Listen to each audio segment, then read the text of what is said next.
ഭാസ്കരേട്ടാ, എന്താടി? എനിക്ക് 10 രൂപ വേണം ഡോക്ടറെ കാണാൻ. എനിക്ക് തീരെ വയ്യ. രൂപ തന്നോടെ കൊണ്ട് തന്നിരിക്കുന്നു. എടാ മഹാഭാവി, ജീവിതം മുഴുവനും എന്നെ വിറ്റ് കാശാക്കിയവനല്ലേ നീ? നീ എന്നെ ആട്ടുന്നു. എടാ, നിന്നെ പോലീസ് പിടിപ്പിച്ചില്ലെങ്കിൽ ഞാൻ സരോജിനിയല്ല. നീ പിടിപ്പിച്ചോടി. അയ്യോ അയ്യോ അയ്യോ, അവളുടെ അമ്മയുടെ പോലീസ്.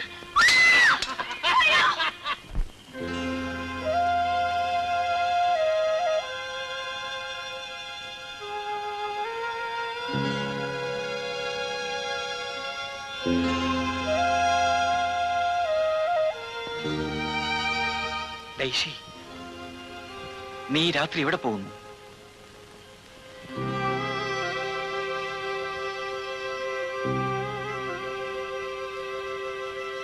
സായിപ്പിന്റെ കാറ്റ് പോയെന്നാ തോന്നുന്നത്. എവിടെന്ന്? ഒരു തുള്ളി ചാരായം മണിപ്പിച്ചാ മതി, ഇപ്പൊ അത് എഴുന്നേറ്റ് വരും.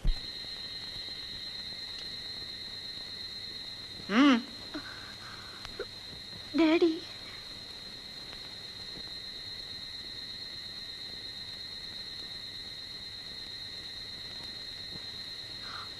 ഡാഡി, ഡാഡി, ഡാഡി, എഴുന്നേക്ക് ഡാഡി, എഴുന്നേക്ക് ഡാഡി, എഴുന്നേക്ക് ഡാഡി. നീ സായുവിന്റെ മോളാണോ? അതെ. കൂട്ടിക്കൊണ്ടുപോകാൻ വന്നതായിരിക്കും. കുടിച്ച കാശ് തന്നിട്ട് കൂട്ടിക്കൊണ്ടുപോയാൽ മതി.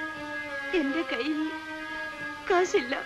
കാശുണ്ടാക്കാൻ വഴിയുണ്ട്. നീ പേടിക്കാതെ ഇങ്ങോട്ട് വാടി പെണ്ണേ. ആശാന് എടുത്ത് പൈപ്പിനകത്തോട്ട് കൊണ്ടുപോയിക്കോ.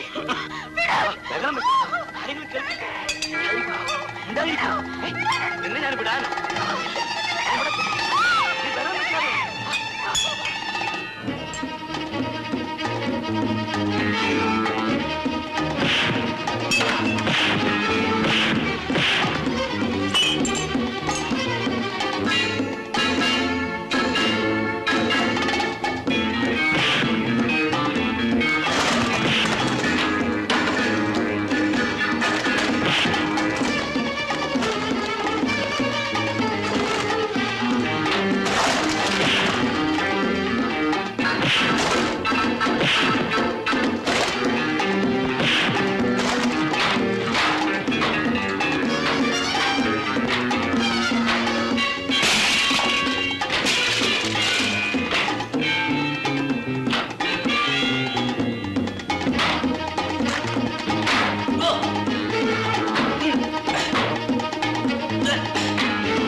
നിനക്കെങ്കിലും ഇദ്ദേഹത്തെ പറഞ്ഞു തിരുത്താൻ പാടില്ലേ?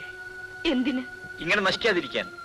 എന്റെ ഡാഡി നശിക്കുകയല്ല, നിങ്ങളൊക്കെ ചേർന്ന് അദ്ദേഹത്തിന്റെ മനസ്സിൽ പിടിപ്പിച്ച തീയുണ്ടല്ലോ, അതിൽ നിന്ന് ആശ്വാസം നേടാനാണ് കുടിക്കുന്നത്.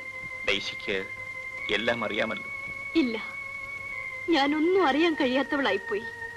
അതെ, അല്ലെങ്കിൽ ആ തെമ്മാടി എന്റെ കയ്യിൽ അകപ്പെടുകയില്ലായിരുന്നു. ഞാൻ വന്നില്ലായിരുന്നുവെങ്കിൽ എന്ത് നടക്കുമായിരുന്നു എന്നറിയാമോ? എന്ത് നടക്കാൻ? എന്റെ ഡാഡി കുടിച്ച കാശിന്റെ പേരിൽ അവരെന്നെ പിടിക്കും.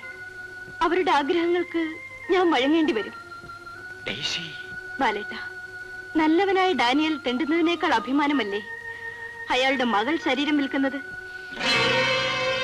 ഇങ്ങനെ സംസാരിച്ചാൽ എനിക്ക് മറുപടിയില്ല. ഉണ്ടാവില്ല. ഞങ്ങളുടെ വീട് പോയി, ഞങ്ങൾ പട്ടിണിയിലായി. അപ്പോഴൊന്നും നിങ്ങൾക്ക് മറുപടി ഉണ്ടായില്ലല്ലോ. എന്നെ കണ്ടാൽ ഇദ്ദേഹം ആട്ടിയിറക്കുകയല്ലേ ചെയ്യുന്നത്? ആട്ടിയിറക്കുന്നത് നേരിട്ടാണ്, പക്ഷെ നിങ്ങൾ ചെയ്തത് ആത്മവഞ്ചനയല്ലേ? ഞാൻ ആരെയും വഞ്ചിച്ചിട്ടില്ല. എന്റെ മുഖത്ത് നോക്കി പറയാമോ? ജീവിതത്തിലെല്ലാം നിങ്ങളാണെന്ന് കരുതിയിരുന്ന എന്നോട് നിങ്ങൾ എന്താണ് ചെയ്തത്? ഞാൻ ഡൈസിയെ മറ്റൊരു തരത്തിൽ കണ്ടിരുന്നില്ല. എങ്ങനെ കണ്ടാലും എനിക്കിനി നിരാശയില്ല. ഇതെല്ലാം കണ്ടു മതിയായെങ്കിൽ പോകൂ. എന്റെ ഡാഡി ഉണരുന്നതിന് മുമ്പായി പോകൂ.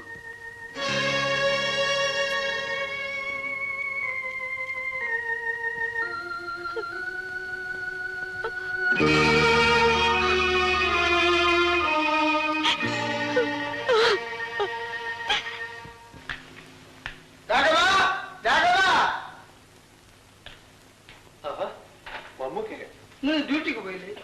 പോകാൻ തുടങ്ങിയായിരുന്നു. നമുക്ക് എന്താ വന്നേ? കുട്ടീനെ കൂട്ടിക്കൊണ്ട് പോകാൻ. കുട്ടിയെ കൊണ്ടുപോകാൻ ഞാനവളെ അവിടെ കൊണ്ടാക്കില്ലേ പതിവ്? അതിപ്പോ ഒരു ദിവസം നമ്മൾ ഇവിടെ വന്ന് കൊണ്ടുപോയതെന്താണപ്പാ? അത് ശരിയാ. മോള് ബാ. മമ്മക്ക, റാണിയെ മറ്റൊരിടത്ത് അയക്കരുതേ. എന്തപ്പാ ഒരു പുതിയ വർത്തമാനം? നമ്മൾ കുട്ടിയെ കൊല്ലാണ്ടി കൊണ്ടു. അയ്യോ അതല്ല, നമുക്ക് കുട്ടീനെ കൊണ്ടുപോകാനും അറിയാം, വൈകുന്നേരം അതുപോലെ തിരിച്ചു കൊണ്ടുവരാനും അറിയാം. താൻ ഡ്യൂട്ടിക്ക് പോപ്പാ.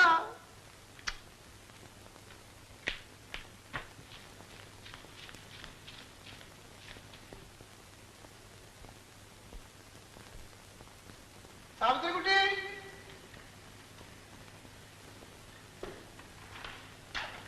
എന്താ മമ്മൂക്ക? ഇതാരാണെന്ന് നോക്കി.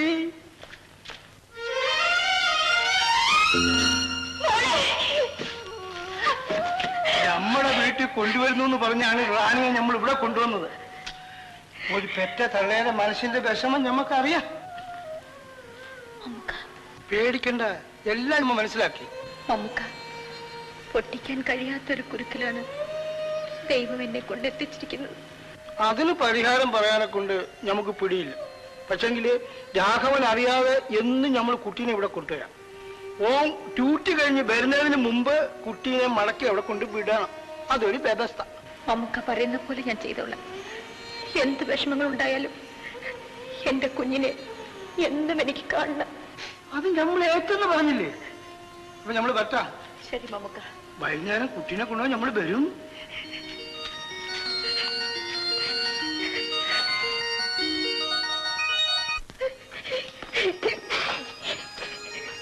മോളെ, മോളെ.